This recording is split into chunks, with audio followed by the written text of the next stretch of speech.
السلام عليكم ورحمة الله وبركاته. الحمد لله والصلاة والسلام على سيدنا رسول الله وعلى آله وصحبه ومن والاه. أما بعد, welcome back to 10 Days of Tajweed. We are now on day 9. What have we learned so far? Let's do a short recap. We've learned the meaning of tartil, and tartil covers three aspects of the Quran recitation. First, you've got the makhraj, which are the points of articulation. How do you pronounce each letter in the Arabic alphabet?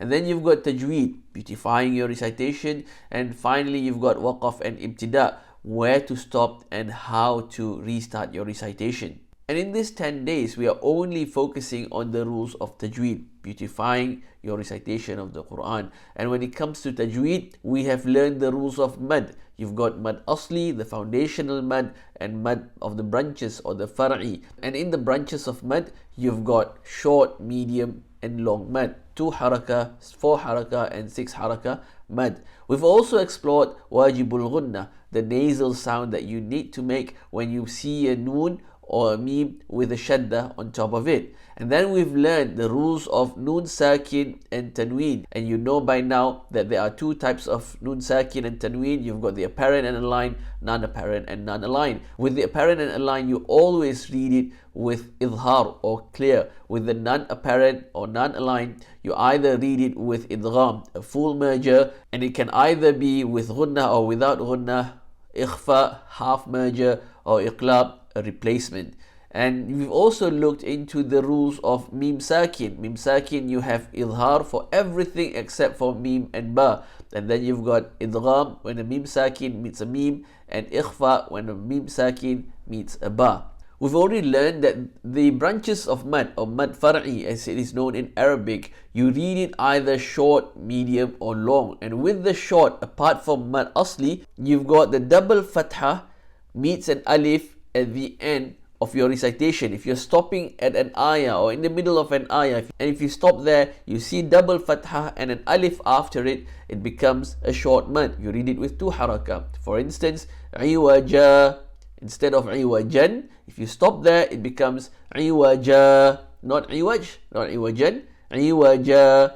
Then you also have naron instead of naron. If you stop, it becomes naro. It's only with fathatain and an alif after it. If it's not double fatha, for instance, narun, then there is no mad, you stop nar. But only when there is a double fatha followed by an alif after that, it becomes nara. That's a short mad. And then you've got the medium mad. There are 2 instances of the medium mad. The first one is whenever you see the wave sign, you read it with 4 harakat. For instance, sawa'un, sawa'un.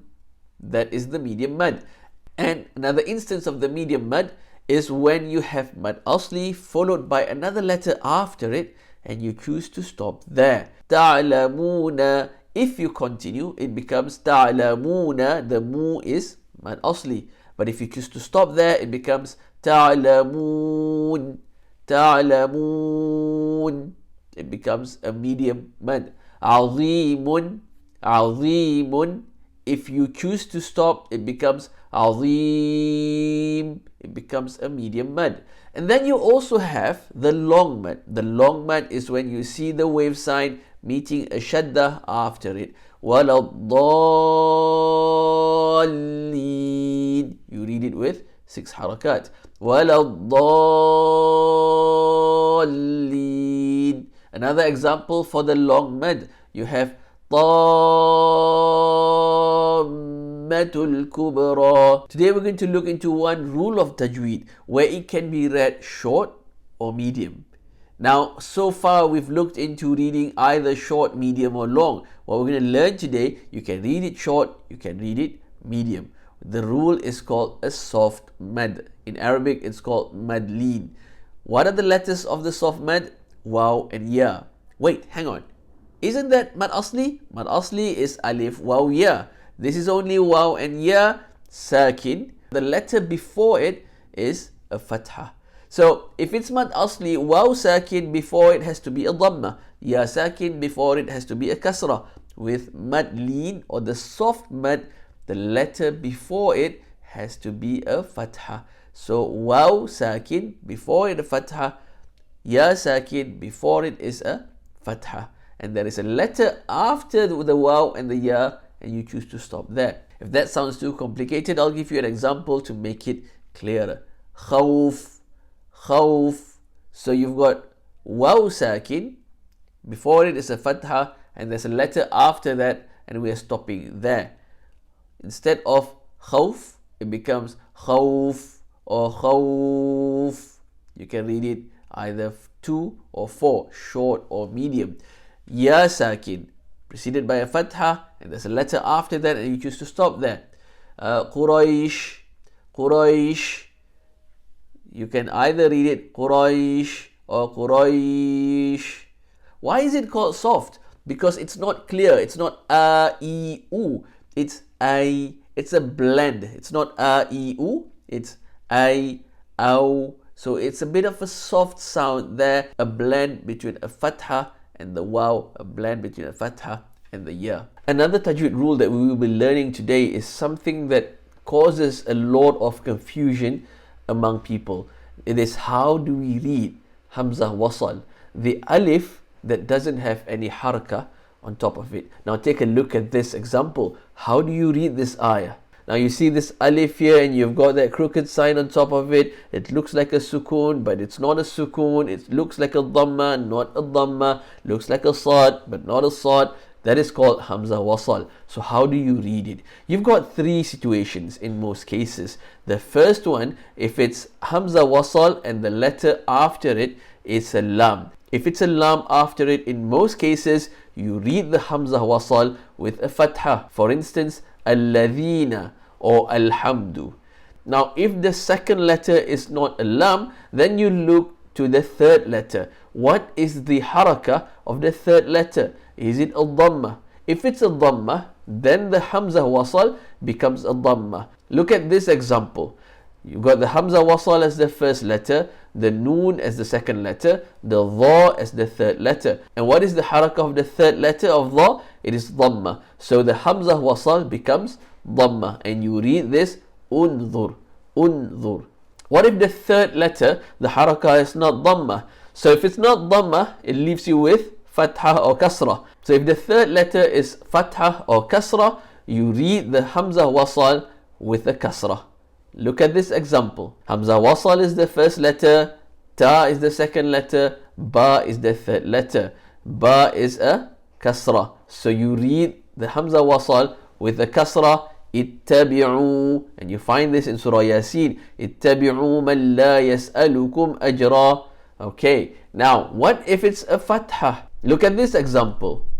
Hamza wasal, the, ha, and ba. Hamza wasal is the first letter, dhal is the second letter, ha is the third letter. What is the harakah of the third letter, ha? It is a fatha. How do you read hamza wasal? You give it a kasra. Idhab, idhab.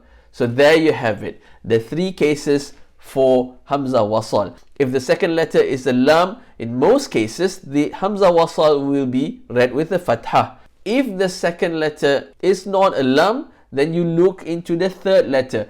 Is the third letter's haraka a dhamma? If it's a dhamma, you read the hamza wasal with a dhamma. If it's not dhamma, you read the hamza wasal with a kasrah. As usual, let's end our session today by reading a few ayat from the Quran and dissecting the tajweed rules. Let's read Surah Quraish. There's a lot of mad leen, or the soft mad, in this surah. It's page 602 of the Mus'haf. أعوذ بالله من الشيطان الرجيم بسم الله الرحمن الرحيم لإيلاف قريش. Alright, let's dissect it together. Hamza kasra means a ya sakin, that is mad asli. Lafi, lafi, lam fatha, after that it's a alif sakin, the small alif there, that is mad asli. Quraish, Quraish, you have ya sakin, before that is a fatha and you are stopping there. So li'ilafi Quraish, that is mad leen. You can read mad leen either 2 harakat or 4 harakat. So it can be li'ilafi Quraish or li'ilafi Quraish. Now, if you choose to read 4 harakat at one ayah, then you have to remain consistent throughout your recitation. Let's do 4 harakat for mad lean in this recitation.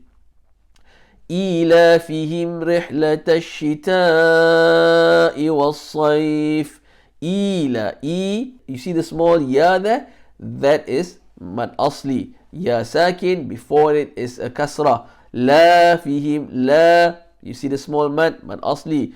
Fihim rih, mim sakin means a raw. Him rih, mim sakin means a raw. Mim sakin rule, if it's not mim, it's not ba, it has to be idhar. So mim sakin means a raw, it's idhar.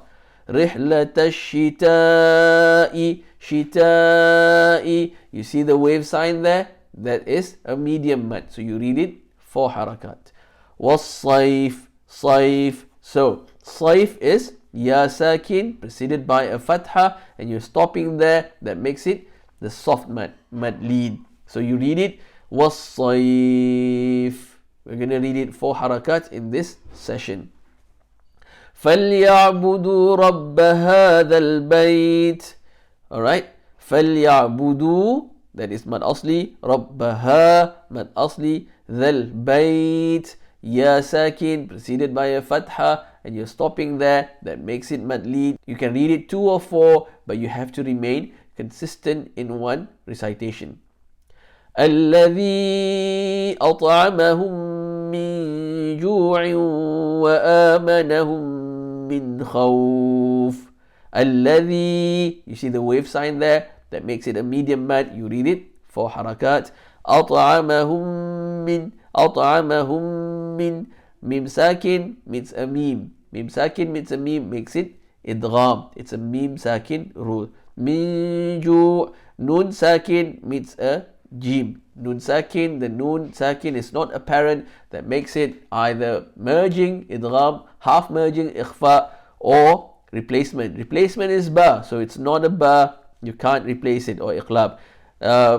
You can't fully merge because it's not ya, waw, mim, nun, lam, ra. It's not ya, min, lam, ra. That makes it half merging, therefore it's ikhfa. Ju'u, you've got a non-aligned tanween and means a waw, that is idgham. Wa hamza, fatha means an alif sakin, that is mad asli. Manahum, mim sakin means a meme, idgham. Min khawf, that is an apparent nun sakin, that means you read it clear, idhar. Khawf, that is a waw sakin preceded by a fatha. The letter before the waw sakin is a fatha, and then you choose to stop there. That makes it mad lead, a soft mad. You read it 2 or 4 haraka, but you have to remain consistent. So that is all for today. I'll see you tomorrow, inshallah. We have 2 more rules to cover, and then we will wrap it up. If you have any questions, leave it in the comment section, and inshallah I will address them. If you find this video helpful, please like it and subscribe to our channel. Until tomorrow, wassalamu alaikum wa rahmatullahi wa barakatuh.